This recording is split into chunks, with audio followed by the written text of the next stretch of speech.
co-founder of Embrace Dignity, and will be hosting this panel of speakers, each an expert in their field.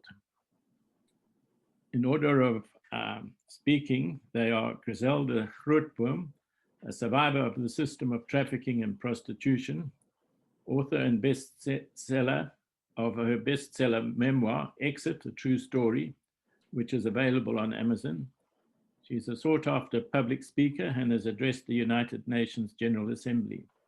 She is also a founder of an NGO, Survivor Exit. We are pleased to continue our cooperation with her today. The other is Taina Bien-Aime, a tireless campaigner for the rights of women and an executive director of the Coalition Against the Trafficking in Women, CAT International, based in New York. She was a former executive director of Equality Now. Jonathan Machler is based in Paris, France, enacted the equality law in 2017, and he will share that experience from the ground. He is an activist, feminist, and executive director of the Coalition for the Abolition of Prostitution, CAP International. CAP has affiliates around the world, and Embrace Dignity is proud to be a member. And finally, Nozizwe Madlala-Routledge is the founder and executive director of Embrace Dignity, which was founded in 2010 to address the issue that is our topic today. She was an activist in the struggle against apartheid, entered parliament in 1994, and served as Deputy Minister of Defense and Health, and also Deputy Speaker of the National Assembly. She left Parliament in 2009 and founded Embrace Dignity. So they will each address the topic from their own perspective. I hope we will have a constructive discussion after the panelists have presented. You may post your questions in the chat box, and with the help of our tech fundi Marina, I will direct the questions to the appropriate panelist. We wish to apologize for the webinar bombing out last week. We had no idea what had happened until 3 days later. We received an email from YouTube informing us our account had been suspended as we had broken their community rules. We have appealed and asked them for clarification. So thank you for coming back in even greater numbers. I'll invite the first panelist, Grizelda Grootboom. Grizelda, please could you share something of your story and particularly about the harms of prostitution? Thank you, Grizelda. Good afternoon, and thank you so much, Jeremy. Good afternoon, all the panelists and all the guests and all the attendees. Welcome to the new conversation debate platforms, virtual webinars. I still just enjoy the fact that we can have conversations around it. I think it helps quite a lot of victims and survivors that they can still have a voice in these platforms. So thank you so much, Mama Nozizwe Madlala-Routledge, and also Jeremy. And Taina, thank you for your time. I am Grizelda Grootboom, the founder and director of Survivor Exit Foundation, and also the author of the book called Exit, and also a global survival leader around the issue of human trafficking and women's rights. I grew up in Woodstock, happy child. During the apartheid, I was one of those kids that was just thrown into society and had to find their own way due to whatever social issues they picked up. And I became homeless at the age of 8. I stayed back and forth on the streets and also in shelters. And because of the system back then in the apartheid, most of the kids at the age of 18 had to leave the shelters. From the age of 8 to 18, you were taught survival through the system. And I say that due to people always have this question of, why did you never ask for help? And again, we go back and we talk about how much we did not have the privilege to ask for help as just a normal young girl with so many, whatever they put on your name. You're orphan, street kids, you stole something, you smoked tennis.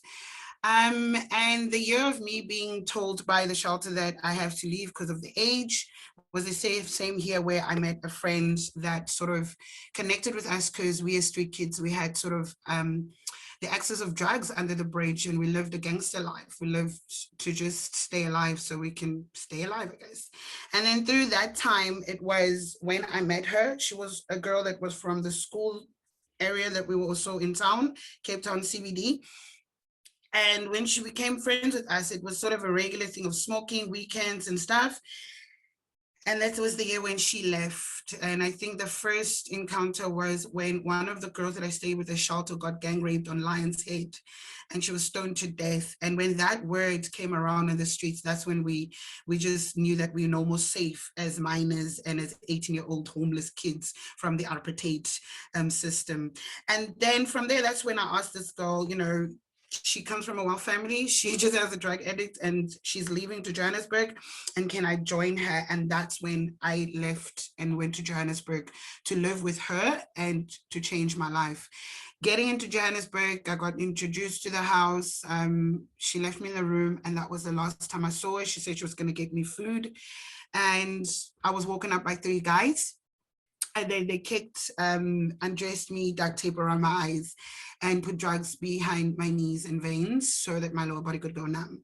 Basically, it was just the hell of those weeks being introduced to sexual exploitation to the highest level.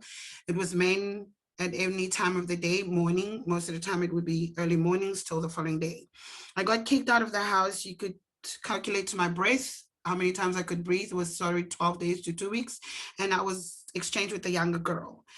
And this was when I had to learn the street life that I've learned in Cape Town to pick up in Johannesburg. So the first thing I ever needed was, you know, I was kicked out in the middle of the night. So I had to find my way back to Park Station, and I needed drugs like quick as possible. And then in Park Station, it was the highest bus truck stops, and there was a lot of pimps there. I was, you know, half naked dressed, looked like a cocaine drug addict. And of course, the environment was familiar. I was a street kid, and that's where a pimp, you know, sort of said, just get in a truck and then bring the money and we'll take it from there. So basically from that 2 weeks and coming out of the house, I was introduced to the system of prostitution from a hand of a man and a pimp and a buyer and a seller, because he had all the answers that I needed, but not the exact answers for assistance to get me out of it. From that night, it was basically Hillbrow barrier. We moved sometimes quite a lot with the pimps, and would always move if he had the drugs or if he didn't have drugs. If he didn't have drugs, you would be beaten up the whole day to make sure that you're going to sell your body and get a client that's going to buy drugs. Most of the time, we Black girls were always beaten up by pimps. We're supposed to bring white clients that smoke drugs, which is the money price. It was always about money. It was never about how we felt. It was money. Are you going to bring a client? If you don't bring 3 or 4 clients per night, this is, you know, you get locked up somewhere and get beaten up and given a drug while you get beaten up, because you are the one at fault. This went on. The first year, it was a year that I think I probably ran to quite a lot of areas in Johannesburg. I ended up in Benoni, I ended up in Davidton, but I always ended up due to which pimp am I going to work for the following, and it was always just that. There was never to that. This went on from the age of 18 till 26, and by the age of 20, I was starting to work from Davidton to Benoni. In Benoni, we were shifted by a pimp to Port Elizabeth, and that was sort of outside of Joburg, and we were driven like the whole night, and we got to Port Elizabeth in the morning hours, and we were not even told what we were going to do, and we were just put in that club, and that club was what's a premiere, and it was very Afrikaans. It was the typical Afrikaans, and when we were thrown in the club, and it was it. There was no driver. We looked back. That was it. We had to find our own way. And when we got there, it was, you're going to this pimp or you're going to that pimp, or there's a club that side, I'm going to tell this person. And by this time I was 26, and that year we worked, and then the following year I worked again. And that's when I got pregnant with Summer. I didn't know the first month, and I just remember that was the same time when Casey had already given birth to a kid. And there always was this gathering in the brothel with the madam of Casey should sell her kid to the madam or give over to the madam. There were times where me and Casey basically just ended up also with a romantic relationship to show to the madam that we are capable to take the child and take care of the child. And that became such a bond in my mind. And it's always a memory of how much we tried to survive from these buyers and pimps. And we were trying to survive out, because if you have your own way of getting out, you get beaten. It's like you're taking the madam or the pimp's business.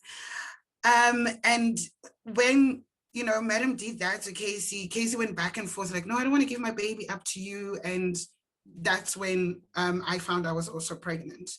When madam found out I was pregnant, she started separating me and Casey. So Casey started to do porn movies more because she didn't make up for the time. And then I was mostly just put into houses, house bookings, which they did an advert on the newspaper, and they talk about double D breast and black girl.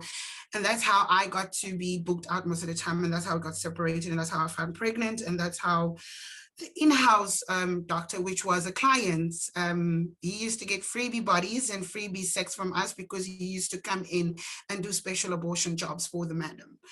And when he did it on me, I think the awakening, or whatever you want to call it, of turnaround, is when the abortion took place and Summer was out and I could see her next to me in pieces. And I was asked to use a sponge to get back to work. And in my head, I was really feeling hot at the bottom because of all the abortion. And I just didn't understand. I was given ecstasy, shot of Jack Daniels and a line of cocaine to sit at the bar and focus. And that's when I said no.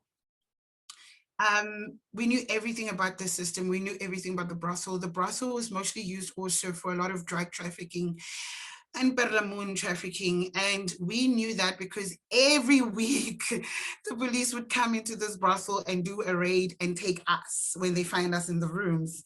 And we will be interrogated like all the time at the police station of where the stuff is. And we would, you know, whatever way they find to let the case not be investigated further so we could be rescued or whatever the case for the brothel to end, would still end up back in the club the following day or the following evening. So when we were told that we could never escape, there's nowhere to run, everybody have our faces in the newspapers, every pimp are aware of us, the fear of you just leaving or asking anybody help in a club was part of the system. It was part of them as pimp and buyer and brothel owners. And in South Africa, brothel owners are levelly the women. For me to get to Benoni and work for that brothel, it was through a woman that advertised in the newspaper and also called the pimp that they were working together with. So there's a system where clubs that does run brothels and look like clubs, they have a forum, they have a meeting, they do speak to each other, they do alert each other about what kind of streets in Berea are like really busy and have new to glow. We were educated of how to recruit young girls if we see them in clubs, if we get booked out of our brothel. I remember when I had to strip at the University of Port Elizabeth, and it was in a big hall, and you know, it's university, and I was like, oh, it's a strip. And we used to love to be booked out of strip strokes because your body was not going to be in this 24/7 being exploited. And at that show, it was the biggest hall ever. Like there were just so many men in it. And, you know, in my 5 years, I think just after writing my book, I think Embrace Dignity sort of assisted us and workshopped us around the NADIC and inequality law and started to open, you know, the platforms for us to discuss and speak and engage with society and high-level tables about what the system is. And my first platform was in Parliament, and it was familiar faces.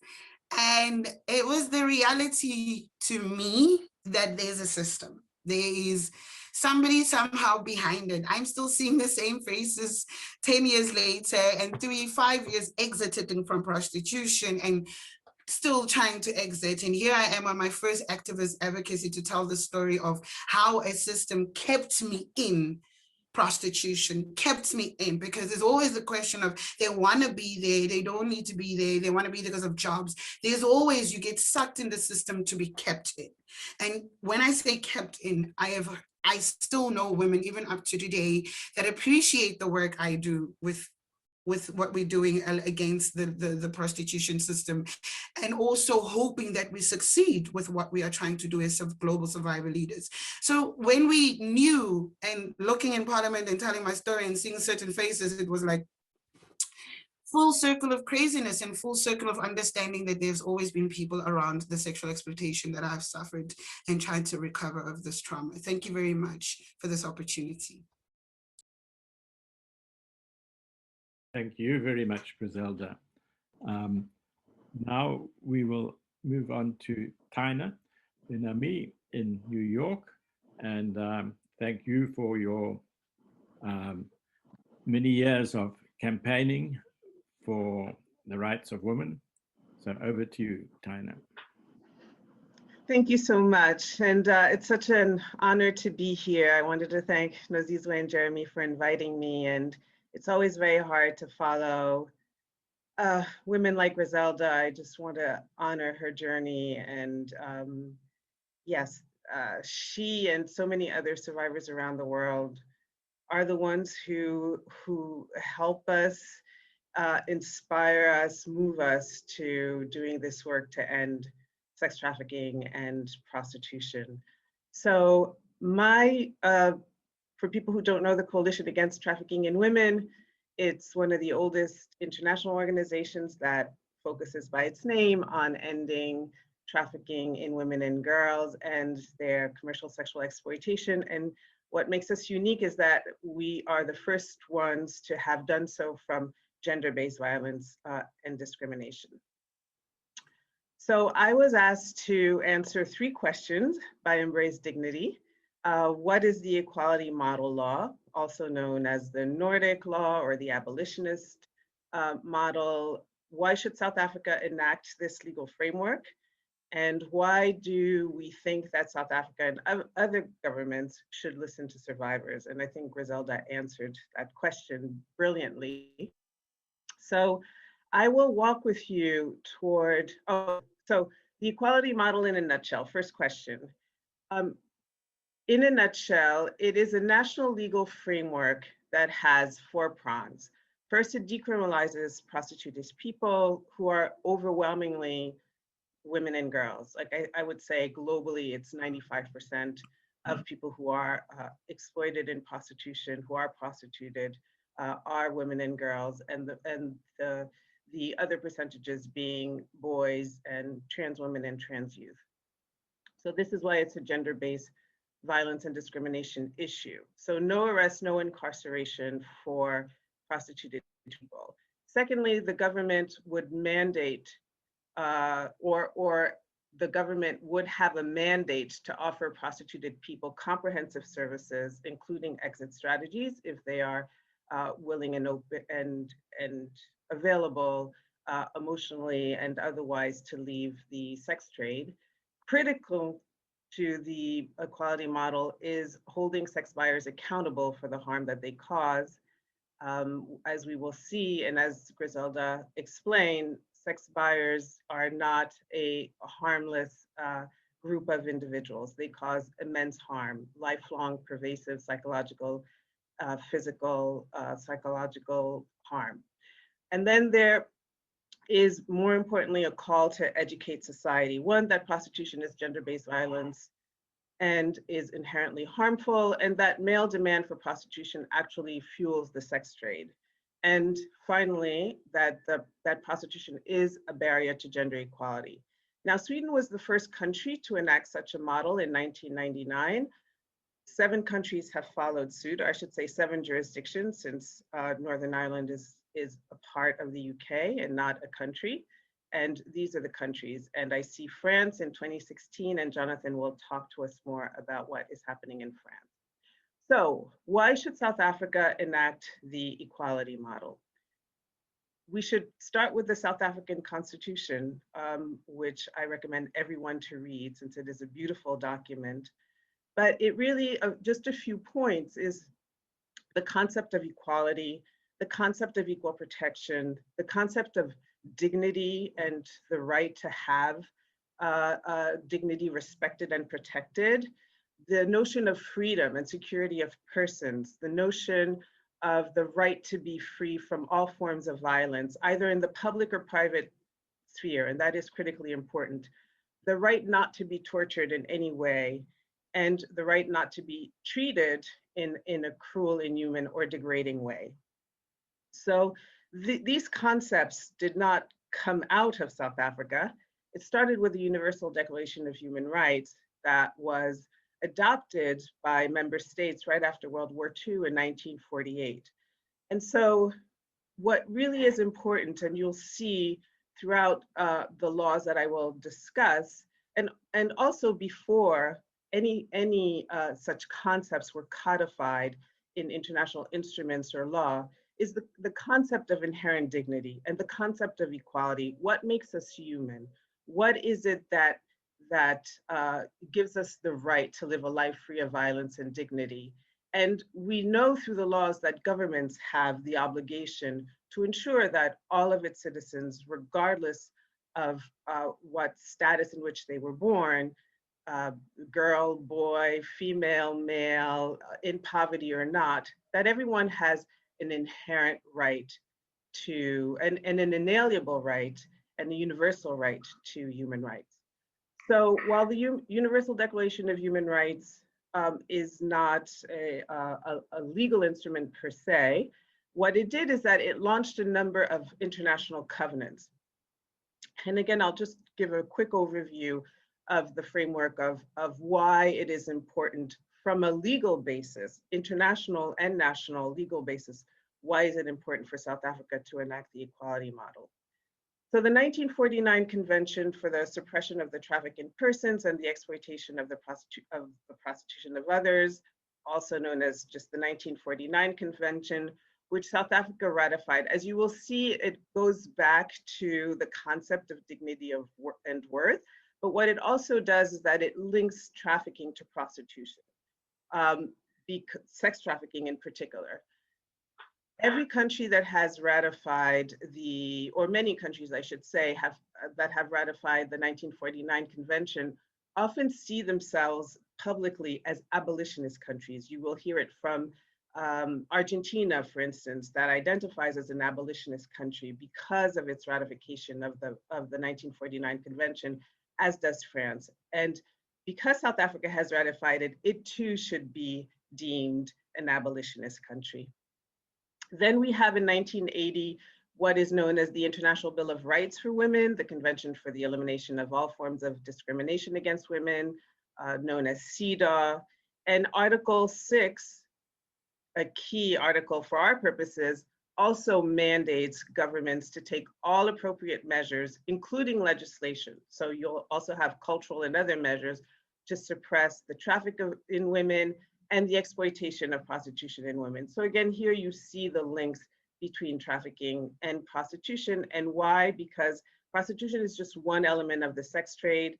And without that as a destination, there would be no sex trafficking. And again, you'll see the concepts of dignity and worth and equality between men and women. And then we have the 2000 Palermo Protocol, which gives us the internationally agreed upon definition of human trafficking.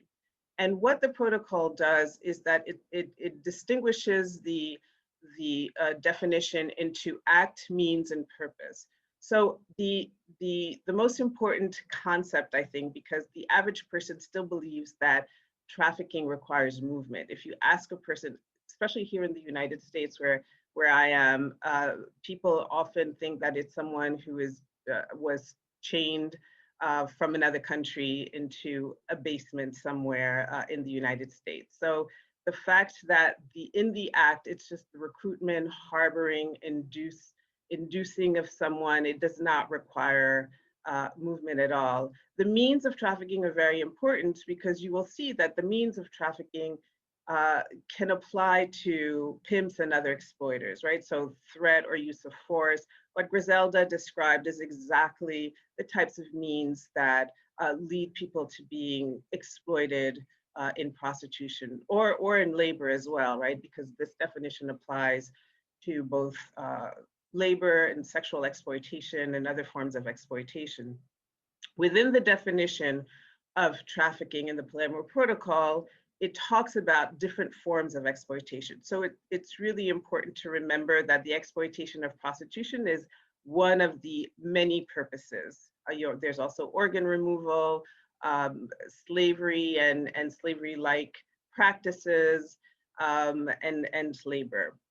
Also key is that consent to exploitation is irrelevant. Very often we hear, as we do in many other conversations around violence against women and girls, that the concept of consent and or agency or choice. When someone is being exploited, that consent is absolutely irrelevant. And also key, although not in the definition, but under Article 9.5, is that governments must target the demand that fosters sex trafficking and labor trafficking.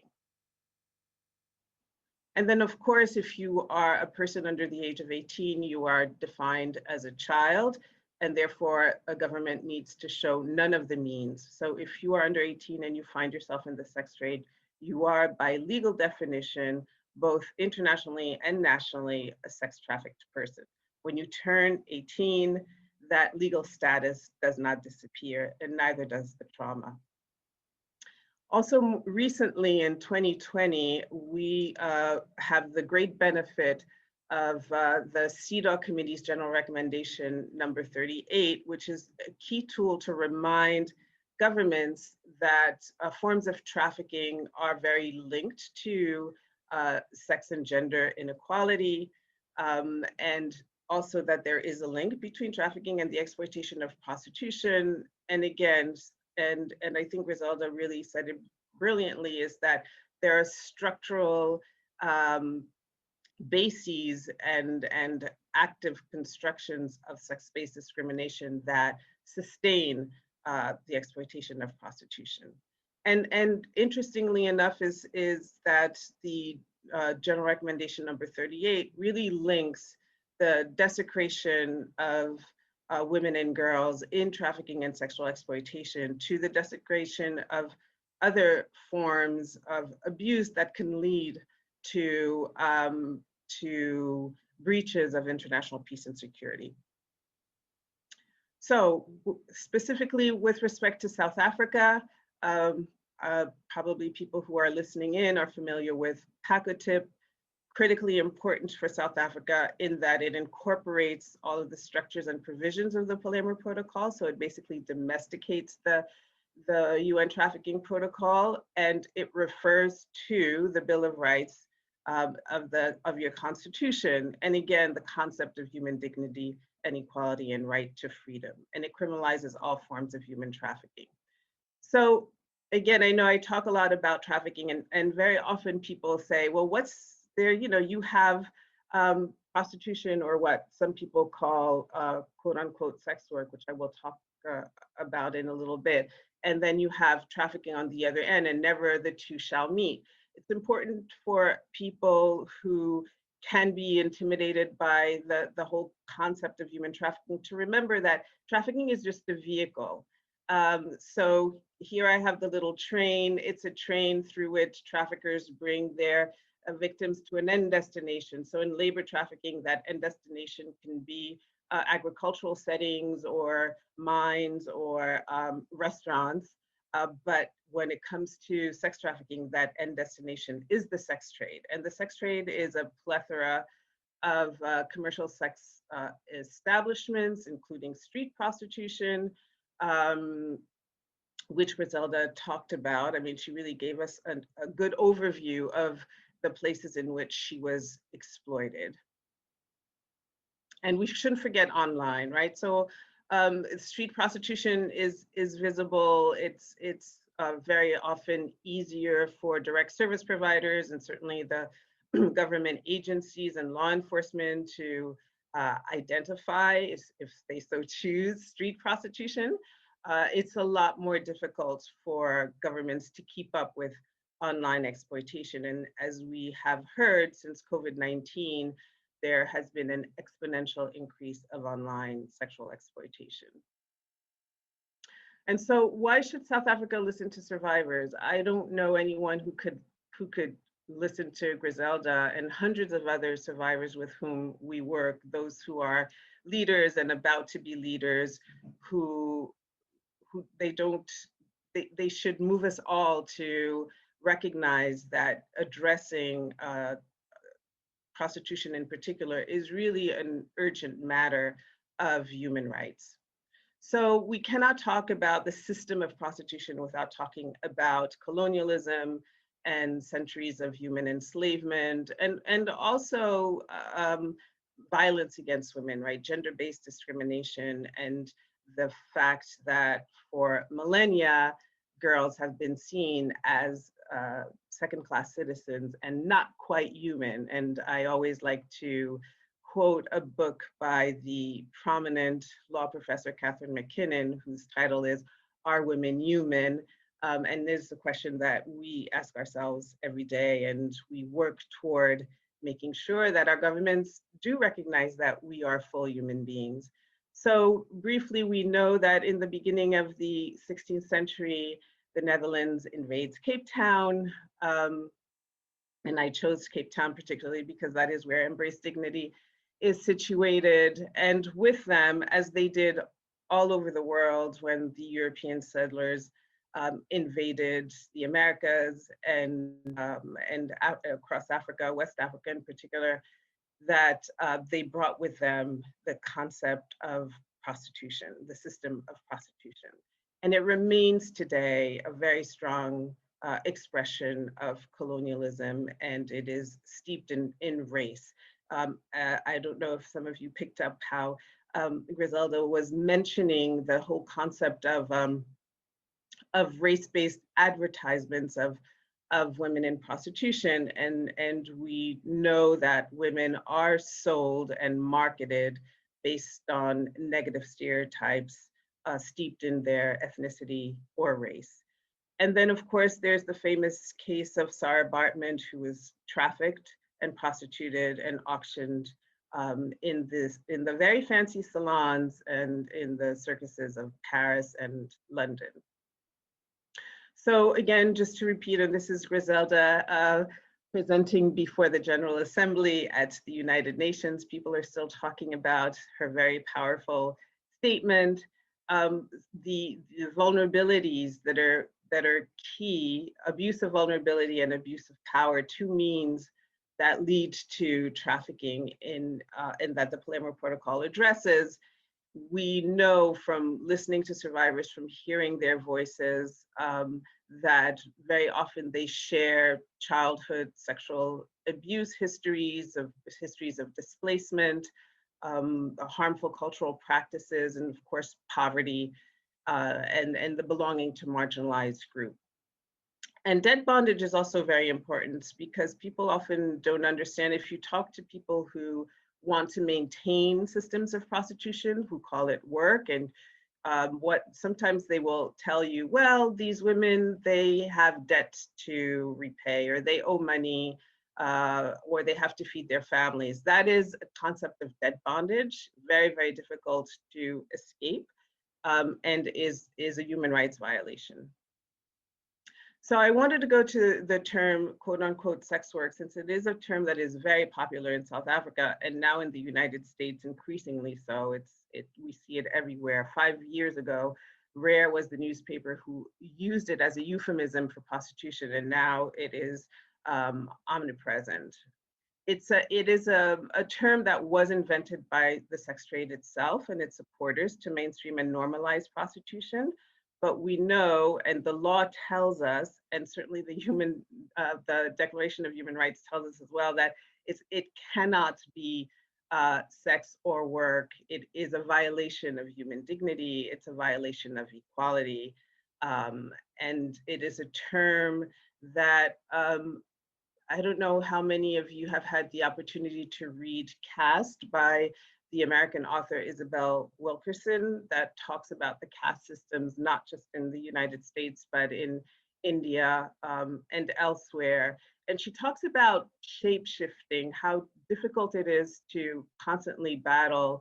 She talks mostly in terms of racial issues, right? Of Black people as being a subordinate caste, seen by the dominant caste in this country, in the United States, Caucasian people. But she talks about shape shifting and how the powers that be keep numbing us to exploitation or discrimination or inequality by using different terms or bringing in different narratives. And reading that struck me that the term sex work is exactly that. It is not any different than what the Dutch settlers did in the 16th century. Today, in the 21st century, we are seeing this push to normalize something that is inherently destructive to both the individuals who are exploited in the sex trade and to society at large. So what are the solutions for South Africa?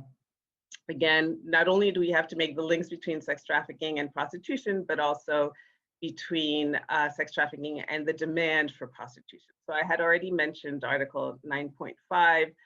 This is an obligation of any state that has ratified the Palermo Protocol. And as an advocate, I would say that that the states who do not have the equality model are states that are not abiding by their obligations under the Palermo Protocol, under these ratified conventions. And so it's key for, and the measures are not just legislative, as I had mentioned, right? They're educational and cultural and administrative.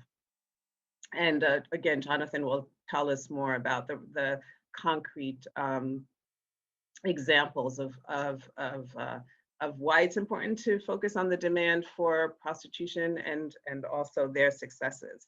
Now, when you have UN agencies such as the International Labor Organization estimate the number, the profits from sex trafficking, and it's a very, very narrow estimate, right? A very modest estimate of 99 billion profits, what they call illicit profits from sex trafficking. And because the ILO, quite unfortunately, seems to recognize prostitution as a form of work, obviously that 99 billion does not capture all of the money that is made from the sex trade. But one thing that no one ever says is, where does this money come from? And every single dollar of that 99 billion comes from the dollars of the men who purchase sexual acts. And so if we target the demand, then we shrink the business, the multi-billion-dollar global sex trade. So the challenges, as we know, we work in South Africa with just extraordinary grassroots advocates, and they work with legislators, and we have to broaden our field. Obviously, the abolitionist movement is a small, I'd like to say powerful, but we're a small group, and so it's so important to, we need to keep raising awareness. Obviously, working with men and boys is key. Legal advocacy, this is what we do every day. What we should do increasingly, which we haven't done so yet as a global movement, is really ask the medical community and institutions of research to address to document the harms of prostitution on individuals. We have very limited information on the not so much on the psychological harm, because there are some reports on that, but just the medical issues. I remember speaking with an obstetrician gynecologist who works with women in prostitution, and I asked her, like, what is it that they complain most about? What are the ailments that you see? Because we think about STIs, sexually transmitted infections or gynecological issues or things of the sort. And she said they complain about pain. They have pain everywhere. they have plantar fasciitis from standing on heels for too long. I can't put a stethoscope on their chest because of the weight of men on their chest. Their thoracic cages are collapsed. They have their organs are failing because of undetected diseases, etc. And we do not have enough information about that. And I really believe that when the World Health Organization, when our Centers for Disease Controls and National Institutes of Health actually look at the immense harm that serial sexual invasion that is unwanted and paid for happens to individuals, then we, like smoking, we will recognize that prostitution is extremely harmful and a public health crisis. And with that, I wanted to thank you, but also give immense thanks to Embrace Dignity for their courage and their vision and their determination to ensure that South Africa follows the obligations that they have signed up to, both at the international level and the national level. And thank you. Thank you so much, Taina. And we really appreciate the work you do and this presentation. Just to everyone, we are recording this webinar, so we'll be able to share it once we've sorted it out. And thank you. There will be a question and answer at the end, so put your questions and answers, questions in the chats and comments as well. If you would like to share them, we'll collect them and put them to the appropriate panelist. I now ask Jonathan Machler to share the experience of the law in France, which has been in place for 5 years, and CAP International has done some important work there in France. Thank you, Jeremy. Thank you so much also to Embrace Dignity. Just to say that I feel humbled to be part of this incredible panel of speakers. I will share my screen also. Yeah, I hope it's working.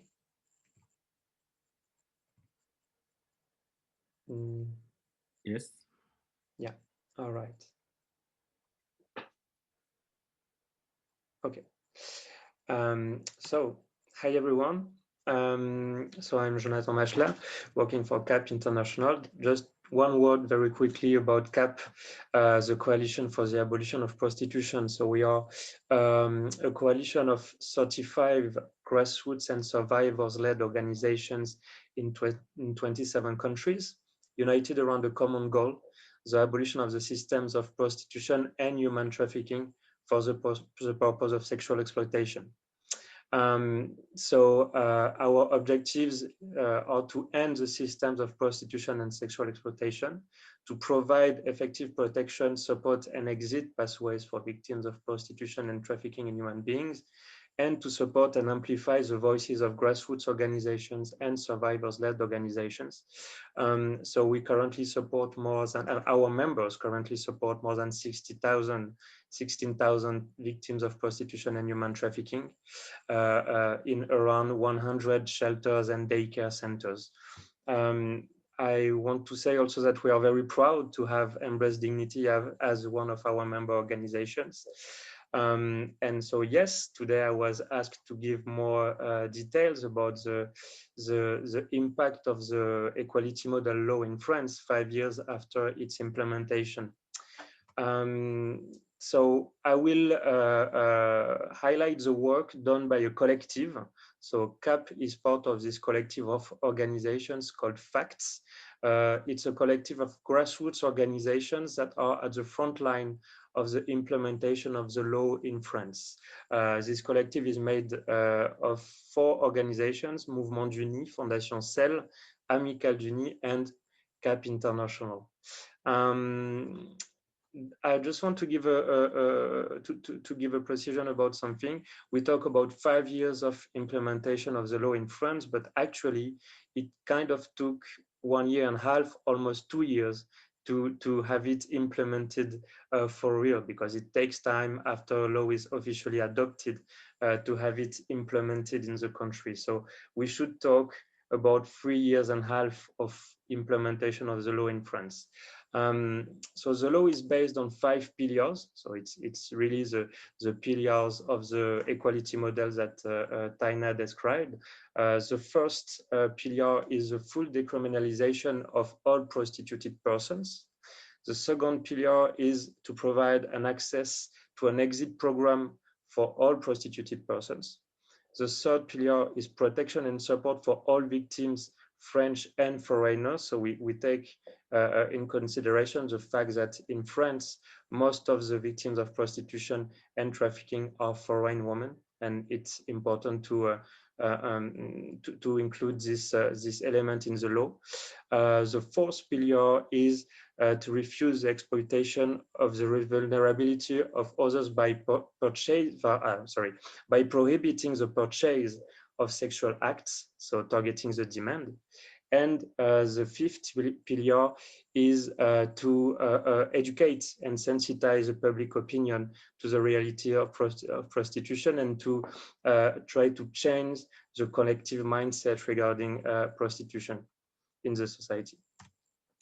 So the first result after these 3-4 years of implementation of the law is the end of penalization for women in prostitution.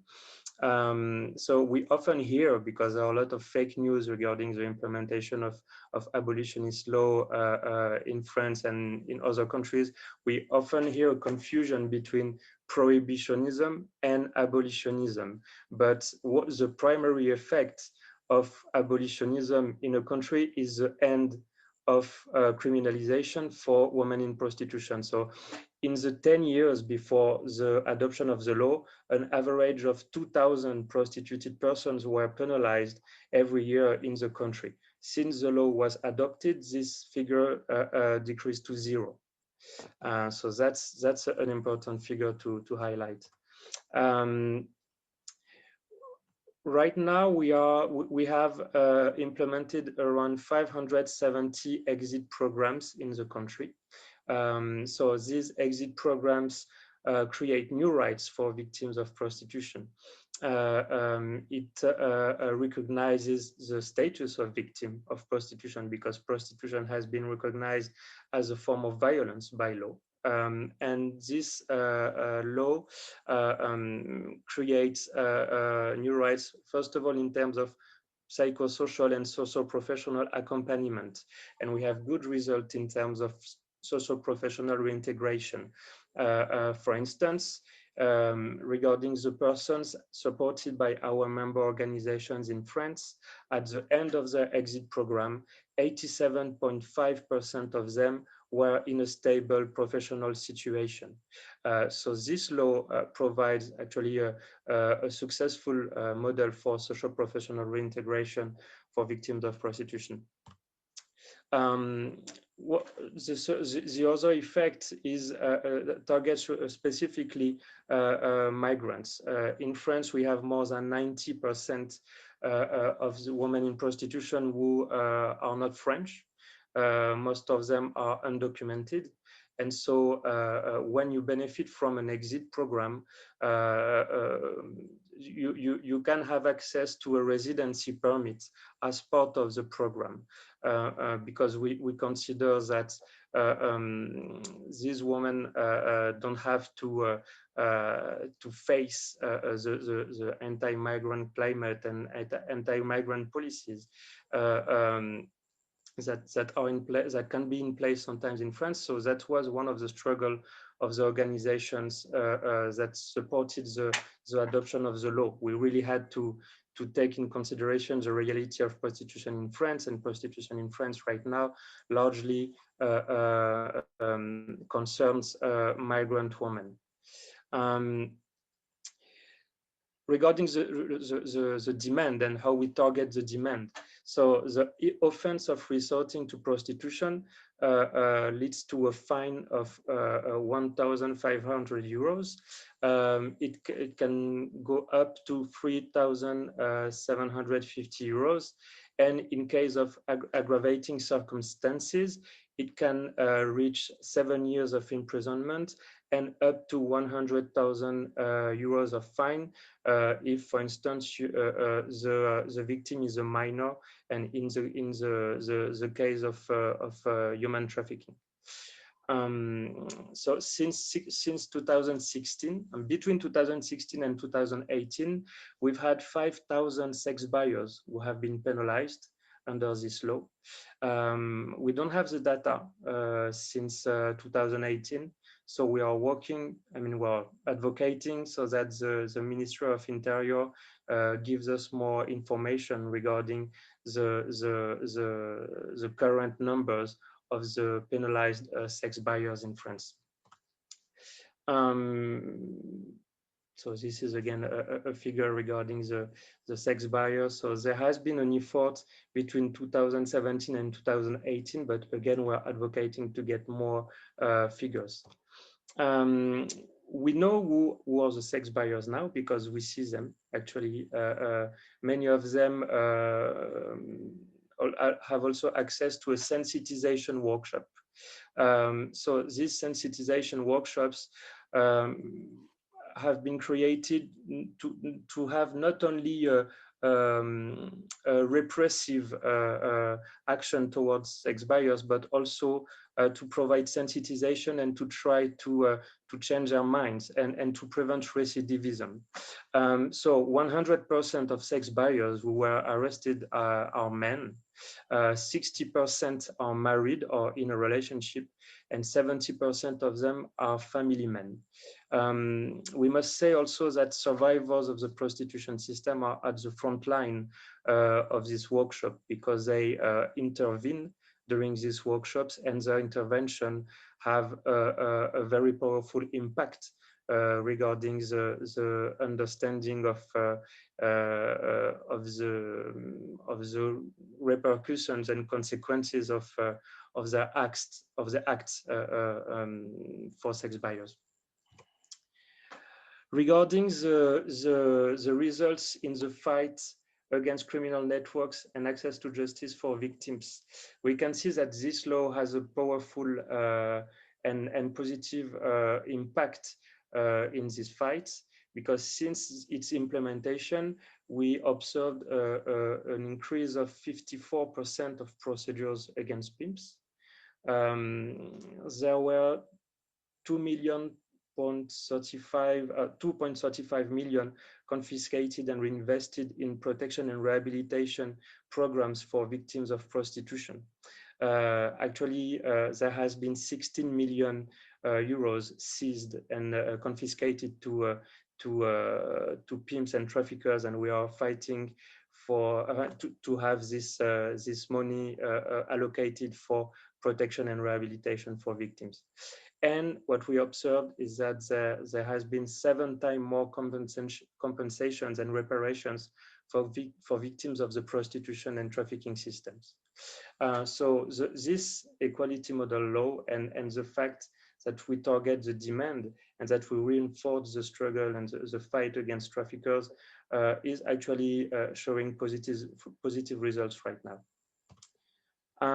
In terms of mentalities, because it's an important part of our fight, the mindset is starting to change. We conducted a survey at the beginning of January that showed that 78% of the French people think that the law is a good thing. It's even more positive regarding the youth. We have 84% of the young people in the country that would be in favor of maintaining the law. And 81% of women see prostitution as violence against women. But we are still advocating so that our public authorities fully sensitize and organize public campaigns regarding prostitution and sexual trafficking in the country. It hasn't been done yet, and we are pushing for it.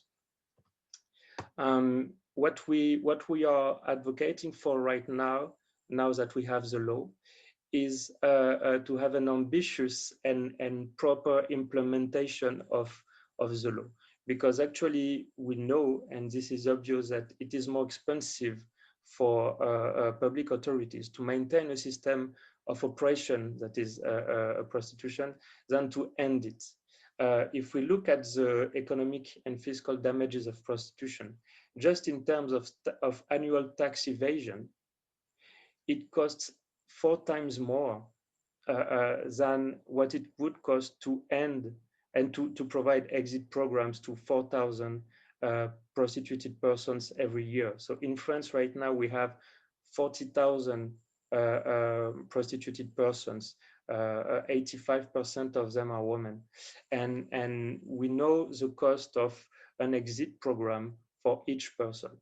And if we could provide 4,000 exit programs per year, it would actually make a real change in the country, and it would actually save money for the state. So it is not actually a matter of cost for the state; it's a matter of political willingness. I just wanted to highlight a few comparative data we gathered between France and Germany and between Sweden and Netherlands. I chose France and Germany because the populations are quite similar, and same for Sweden and Netherlands. So in France, as I explained, we could summarize the situation by work in progress. We are happy to have the law. We are happy about the way it works, where and when it is implemented. But we think and we advocate for a more ambitious implementation of the model. We need to have more resources allocated to make this model work properly. But we can compare with Germany. Germany adopted a sex work law in 2002.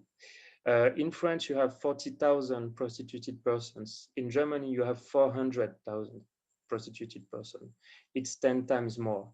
You also have 3,500 brothels in France, in Germany, sorry. And if we compare with Sweden, Sweden adopted the abolitionist law in 1999, and Netherlands adopted the sex work model in 2000. In Sweden right now, you have around 1,000 prostituted persons in the country. In Netherlands, you have between 25,000 and 30,000 prostituted persons in the country. If we go in details, you've had in Sweden 78% of decrease of prostitution over 10 years. You have a reduction of 45% of the demand between 1996 and 2014. And you have 0 murder of a prostituted person since the law passed. If we compare to the Netherlands,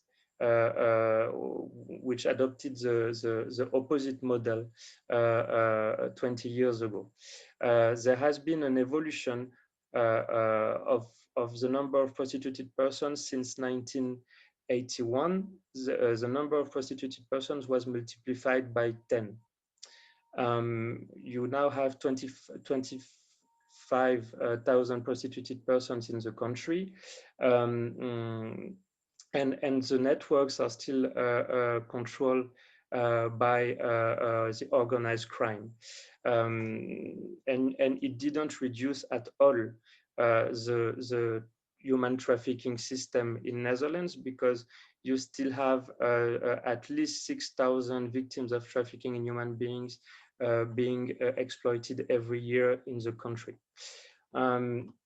Let's go. Also, I highlighted the results in France already. I can go in details regarding the results in Germany. In Germany, so you have 10 times more prostituted persons than in France. What is interesting is that over these 400 prostituted persons, only 76 of them asked for the sex worker status. Because actually this status doesn't provide any kind of protection and doesn't improve the situation of prostituted women. You have legal and illegal prostitution markets that are controlled by mafia networks, according to prominent policemen and experts in Germany, such as Manfred Paulus. And you have, for instance, this is a picture of a street in Hamburg that is forbidden for women who are not sold in prostitution.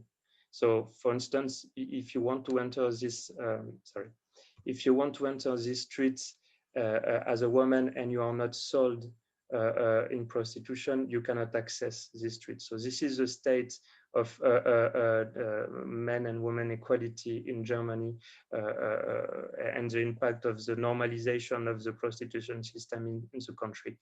The last example in terms of financial weight. So you have Spain and Germany who have legalized, it's a little bit more complex for Spain, but who have a legalized prostitution markets. Spain generate between 12 and 18 billion euros of profits. I mean, this profit is generated by the sex industry. It's 14.6 billion euros in Germany, and it's 3.2 billion in France. It's still too much, but you can clearly see the difference between the different models in the different countries. I will share this screen. It will be too long to read, but it's a testimony by Manfred Paulus, who is a German policeman and an expert and EU expert in trafficking, and who describes the system of prostitution and the negative impact of the German model regarding prostitution. So what about South Africa? I just want to end this presentation by quoting someone I admire a lot, and because I was also asked what elements can we give and how can we inform decision makers and leaders to try to inform them about the realities of prostitution. There is a great leader that talked about prostitution before, and I think not only in South Africa, but I think all leaders around the world should really get inspiration from this man, Mr. Thomas Sankara. So I will just finish my presentation by reading this quote. Our view is that prostitution is only a product of the social injustices and exploitative philosophies that lead societies to degeneration. This is why in Burkina Faso we are fighting prostitution, but our strategy clearly lays down the obligation for us to kill the evil without killing the patient. That is to say, to eliminate prostitution while protecting the prostituted woman. Yes, for us in Burkina Faso, the prostituted woman is just an innocent victim of societies transformed into a jungle where everything is used to live, sometimes just to survive. Prostitution is the organized theft of a woman's grace, the savage exploitation of the bodies of others. It is the exploitation of human beings by the porous system of purchasing capacity. In Burkina Faso, we are fighting to provide women in prostitution with jobs that would free them from the exploitation of others and allow them to flourish and regain their dignity and rights. All rights are to be conquered, and it is only through persistent struggles that you will wrest your right to escape from the police and harassing methods that would want to marginalize you and reduce you to simply seeking in resignation a few palliatives to organize and protect what unjust societies would hypocritically like to present as your profession. So I will end my presentation here. Thank you so much. Thank you. Thanks to Embrace Dignity. And I give the floor to Nozizwe. Thank you very much, Jonathan. Just a note to people, you can put questions in the Q&A. Some people have put some questions in the chat. We'll take those as well, but it's easier if you put them in the Q&A. Thank you. So Nozizwe, please will you share what you have to share with us?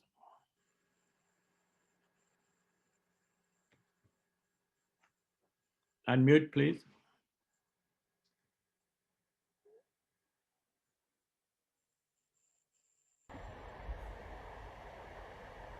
My apology.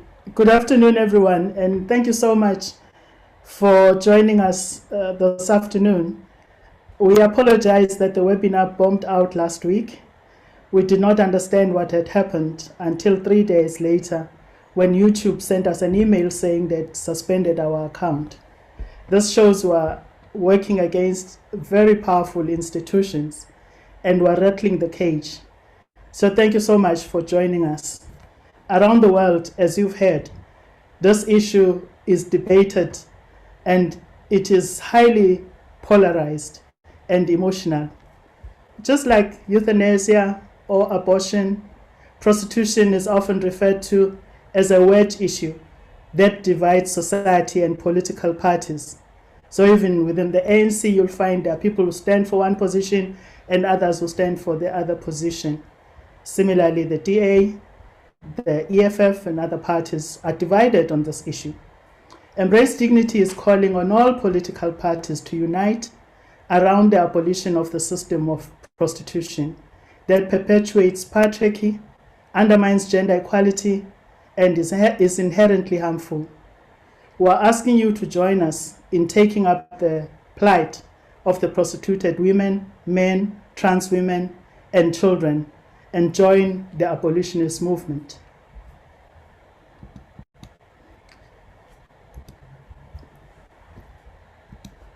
So in looking at this issue, we look at the lived experiences of harm, which are real, and the dangers clear and present. And here I'm quoting Marcel van der Vaart because we agree with him. Marcel van der Vaart is an expert in combating organized crime, human trafficking, and sexual exploitation. And he said, and I quote him, "Their lived experience of harm are real and the dangers clear and present. Stigmatization marginalizes this community while our criminal justice system fails them dismally. Yet the decriminalization of prostitution and the further commodification of our women and children is not the answer," unquote. So Embrace Dignity is a women's rights organization which was established in 2010. Embrace Dignity seeks to challenge gendered power inequalities that continue to oppress women and girls and marginalize people through the system of prostitution, sexual exploitation, abuse, and patriarchy. People have asked me why I am doing this work. They see me as a middle-class woman who's privileged, and they're asking themselves, why am I doing this work? Why am I stopping people who are exercising choice? Thinking about it, I grew up poor and mostly barefoot. And were it not for my mother, a teacher by profession, and we thank all mothers, I would perhaps myself have been, I might even have found myself in the same situation as Grizelda, which you had this afternoon. So it could be anyone. It could be your sister, it could be your daughter, it could be your cousin. So Embrace Dignity is campaigning for the enactment of the abolitionist equality model so that people can make real and informed choices. This model, as you've heard, is based on 5 principles. It's the decriminalization of the prostituted persons. It's the protection, support, and exit options for all prostituted persons.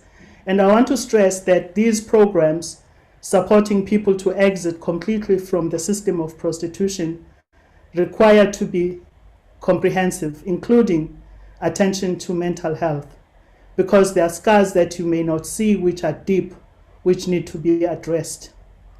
And we know this from interacting with people who have survived the system of prostitution. The third principle is that there should be no impunity for traffickers, for pimps, and sex buyers. Those are the exploiters. The fourth principle is criminalization of the purchase of all sexual acts. Because as you've heard, this is what creates the demand. And without demand, there would be no supply. And I liked what Jonathan said, that with the law in France, we can now see the sex buyers. Because if you look at our own situation here in South Africa, when people talk about prostitution, they imagine a girl in a short skirt, but they don't think of a man wearing a tie in a smart car. So the last principle, and this is very important, is the training for professionals, as well as putting in preventative measures and education for young people to prevent entry. It's particularly important to train professionals because, as you know, a lot of women complain about how the police treat them and how health workers discriminate against them. So the training is important to say that these rights, the right to health, the right to safety, cannot be denied a person because she's been marginalized by our own systems. So the equality model is a creative third way. You know, often when people think about prostitution, they think there's only either criminalization, total criminalization, or there's decriminalization or full decriminalization. The equality model or partial decriminalization is not a compromise, but a creative third way of addressing the issue of adult prostitution by focusing on the demand and taking us beyond the present impasse of either total criminalization or full decriminalization. As you've heard from Taina and from Jonathan, Sweden pioneered the equality model as part of a comprehensive set of legal and social interventions to combat gender-based violence. And in Sweden, in fact, they particularly speak about men's violence against women. And this is what they were combating, including also combating patriarchy and sex trafficking, and to promote gender equality. As you've heard, the system of prostitution is very intimately linked with patriarchy or male domination. Thirdly, the equality model shifts power, stigma, and accountability and places it on the exploiters where it belongs, the buyers, pimps, brothel keepers, and sex traffickers. And this approach has gained a lot of ground around the world. So if you count the number of countries that have followed since Sweden, it's quickly growing to be close to 10. There's France, which you've heard about, which adopted the model in 2016, Norway, Iceland, Northern Ireland, Canada, Ireland, Israel, and some states in the US, including the District of Manhattan, where Taina comes from. We do hope and are campaigning for South Africa to be the next country to adopt the equality model law, and we have the opportunity to do so and be the first country in Africa. So Embrace Dignity works with partners. We could not do this alone. I know when you go to Parliament, they ask you, so who's with you? Who's behind you in what you're calling for? And of particular importance among the partners that Embrace Dignity works with are survivor-led organizations led by people who have come out of the system of prostitution and who are now standing tall and are reclaiming their place in society. Some of them are studying at university as we speak. Miki Meji, one of them. You saw Grizelda has written a book and she's become a much sought after speaker. We also have in the audience with you Hilda Nompi Klo, who is among those survivors that we are very proud of, who can show in fact that exit is possible. These women inform our position and we are very grateful to them. Another network that we work with is Space International, which is a global network of survivors. As you've heard, we are part of CAP International, and we are very proud to represent our country as part of these organizations that are calling for the abolition of the system of prostitution. We also work very closely with CATW International. And we do hope, Taina, that today might be a day when South Africa will be part of an African chapter of CATW International. We're proud that Mali was there in the beginning, and we've just heard from Jonathan about Burkina Faso, and we know there was a conference in Burkina Faso which was organized by CATW International. So we do look forward to an African chapter of CATW. We will be talking to you later about a campaign which we've started to build a coalition of organizations for the abolition of prostitution in Africa. I will share the link afterwards. So Embrace Dignity, as I was saying, believes that the systems of prostitution and sex trafficking are interlinked, as you've heard, and that they are driven by the oppressive system of patriarchy, targeting the most vulnerable in society. We have a program at CAP International called The Last Girl, and this is very important research because it actually shows wherever you go, wherever you are in the world, it's the most marginalized women and girls who are prostituted and exploited in the system of prostitution. In view of the enormous harms inherent in the system of prostitution, at Embrace Dignity, we do not accept the system as a safe working industry. We do not believe that prostitution can be considered as work, like Taina said.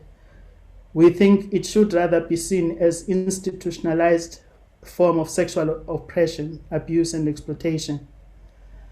And let me address the issue of language, which Taina has in fact done. And I know that when we talk about this issue, there's often the question of why do we call it prostitution?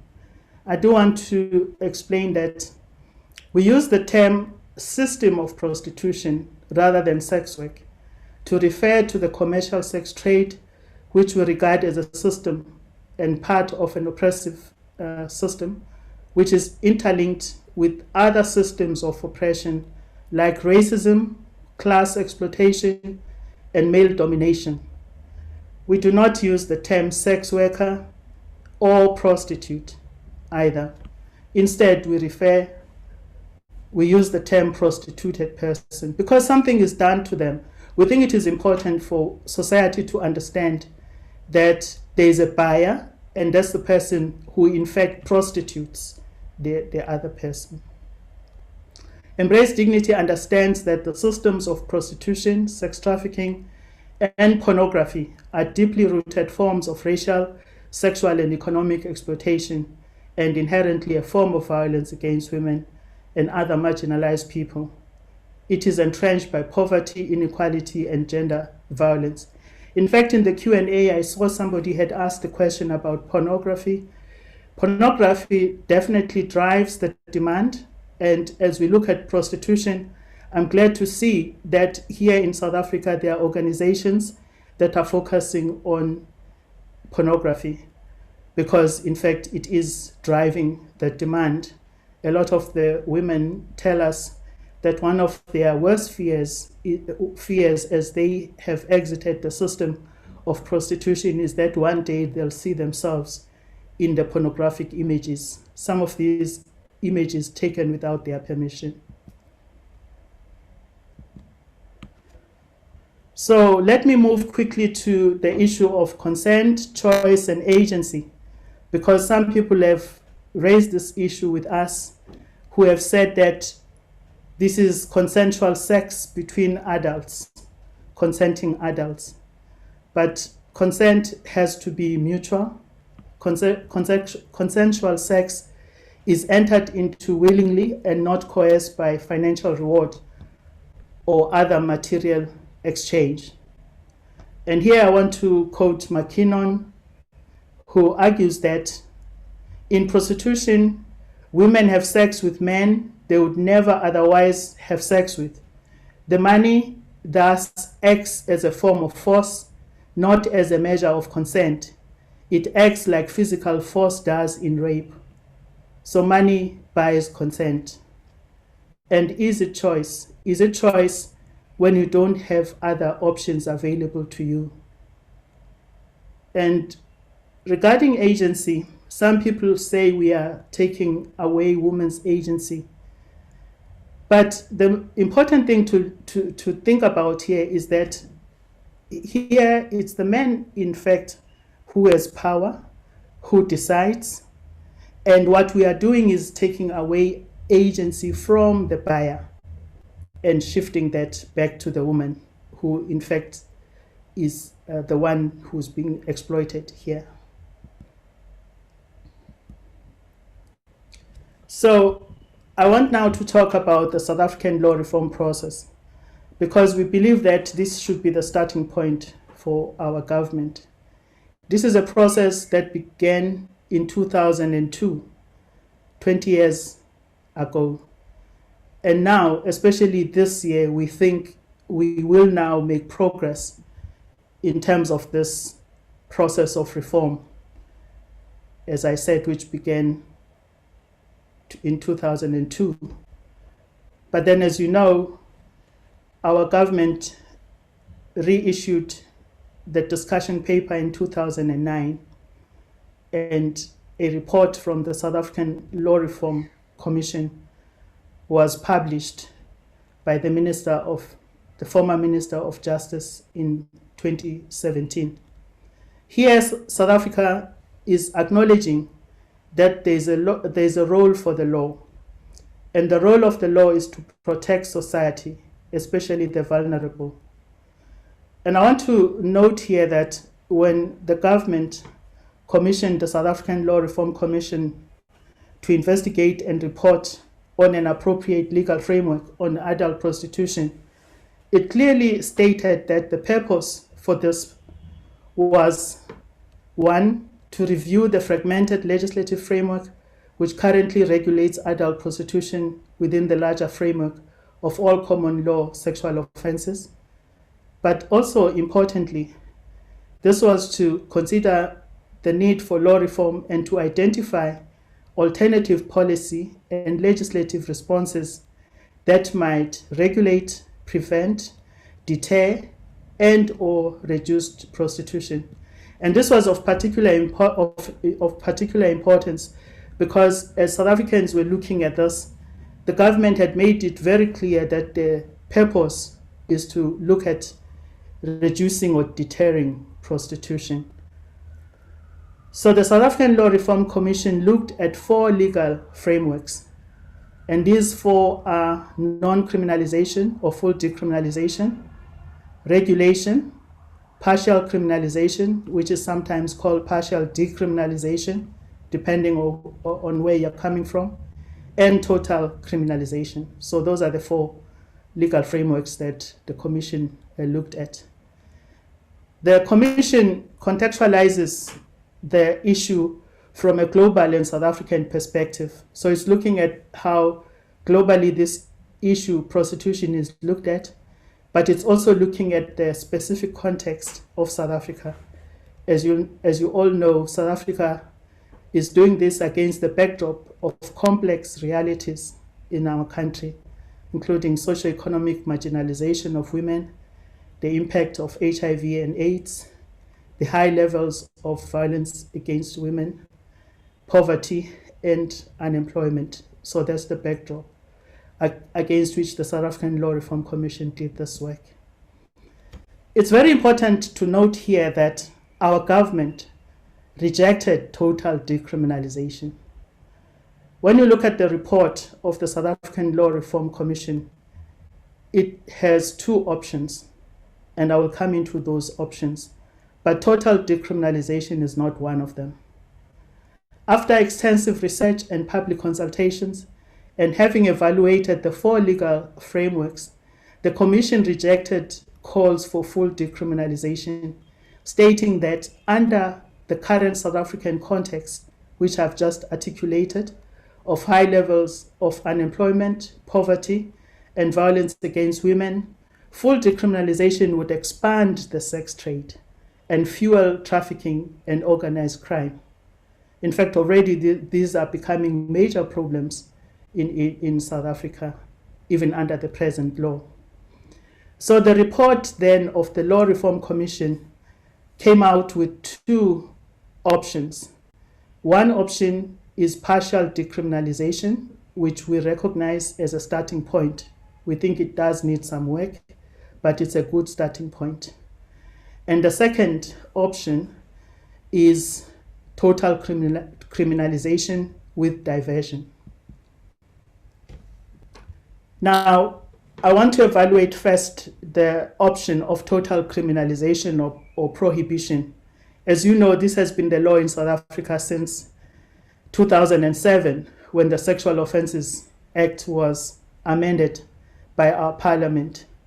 And this was a particular time because then the buying of sex was criminalized. So under our current law, both the selling and buying of sex are criminalized, as well as brothel keeping and pimping. But as you know, it's mostly women that get arrested.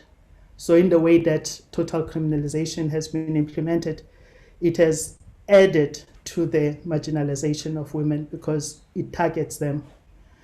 And also total criminalization does not have a coherent strategy to achieve the goals outlined in the South African Law Reform Commission report, which is to reduce or deter prostitution.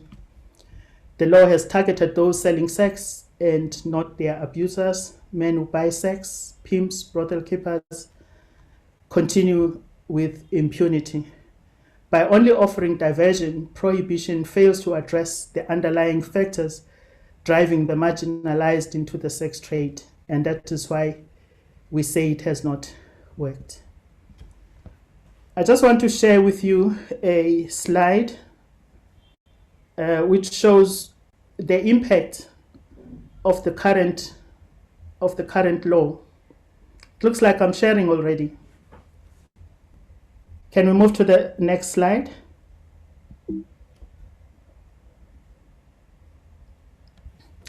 So if you look at that slide, this is the current law, total criminalization. On the left side in red, that's the demand. The sex buyers are creating the demand, brothel keepers and pimps. And on the right-hand side is the system of sex trafficking, which would fall under supply as well as prostituted people. The supply in that prostitution largely fuels sex trafficking. And as you can see in that picture, because total criminalization does not address the demand, the middle part, which is the sex buyers, is quite large compared, for example, to the supply. And this is quite important for us to do the research here so that we have the numbers. But if you think about it, for every woman who is bought in the prostitution system, there are many buyers. And the law presently does not address this. So what we are proposing, and I want to move to the next slide, I just want to show you the impact. But you've actually already seen the impact in France and in Sweden of what actually happens when you apply the equality model. Can you move to the next slide, please?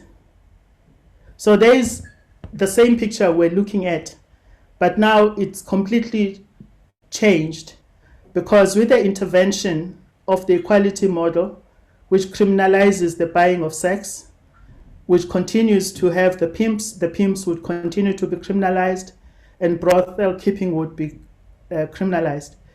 The impact of that, it shrinks the demand and provides an opportunity for prostituted people to exit the system of prostitution and access state resources, and those resources provided for by NGOs.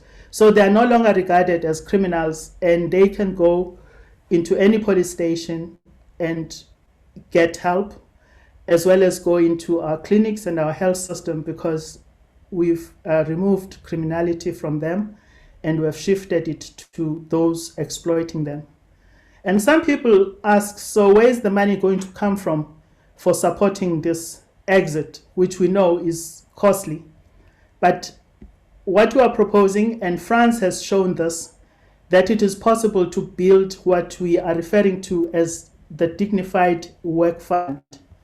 What that means is that the money obtained from the penalties, from sex buyers, as well as the taxes, or taking money away from brothels and pimps, that then creates this fund. As you know, many of these brothels are actually in beautiful buildings. So if the state actually targets those estates, that will provide the funding that we need for providing exit. And in that way, at the same time, deal with the issue of organized crime, because as you know, there's a lot of underworld activities that go together with the system of prostitution. Next slide. So you need to break the cycle. There's a vicious cycle between prostitution and patriarchy, with patriarchy perpetuating prostitution and prostitution entrenching patriarchy. So you need to take a decisive act of breaking the cycle, and that is what the equality law does. Next.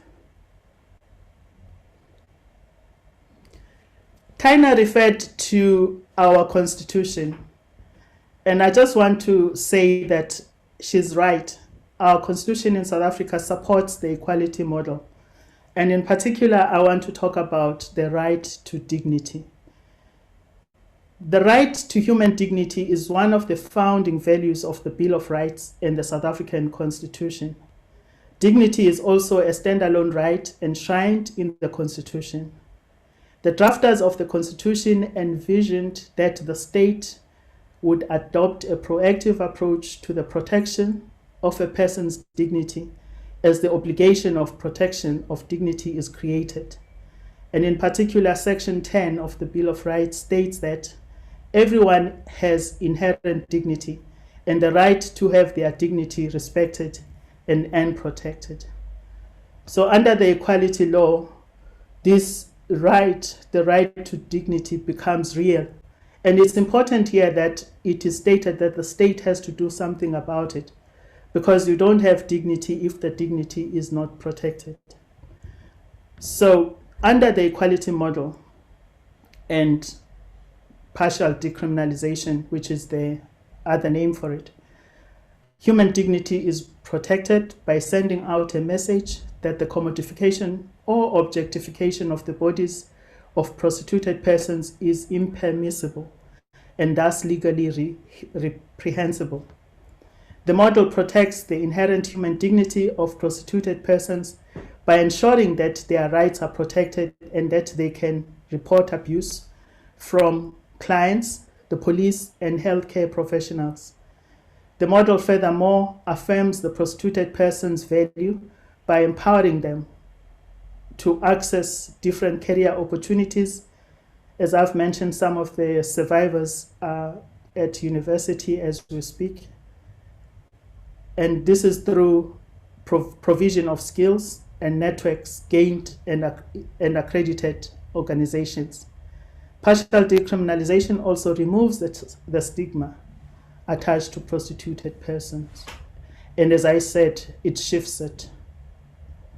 The other right that I want to talk about is the right to freedom and security of the person.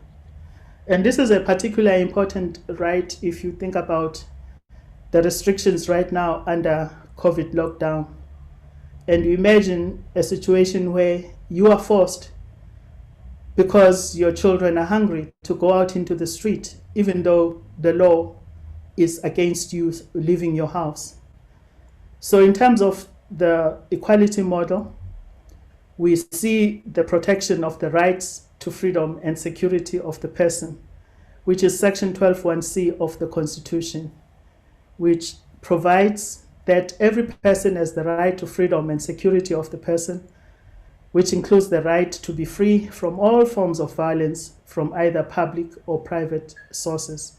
The prostitution system, as we said and showed, and we listened to Grizelda's story, is violent and harmful. This law, the equality model law, protects the freedom and security of the person. Next. So in conclusion, we expect that the government will move quickly this year on law reform with a consultative workshop, mid-year, with the intention of proposing a draft bill on adult prostitution before the end of this year. We're calling on all of you to join the movement for a prostitution-free Africa by signing the charter which I referred to, which is the Charter for the Abolition of Prostitution in Africa. Please go to our website, www.embracedignity.org.za. You'll find a link to this charter. We're calling for a prostitution-free Africa. We're asking you to be part of the movement. So far, the campaign has received 200 signatures from organizations and individuals, and we're activating these signatories into a coalition, the Coalition for the Abolition of Prostitution in Africa. I want to leave you with the words of our founding father, Nelson Mandela. And thank you so much, Jonathan, for quoting another African, Thomas Sankara. I hereby leave you with the words of Nelson Mandela, who said, "For every woman and girl violently attacked, we reduce our humanity. For every woman forced into unprotected sex because men demand this, we destroy dignity and pride. Every woman who has to sell her life for sex, we condemn to a lifetime in prison. For every moment we remain silent, we conspire against our women. For every woman infected by HIV, we destroy a generation." Thank you very much for listening.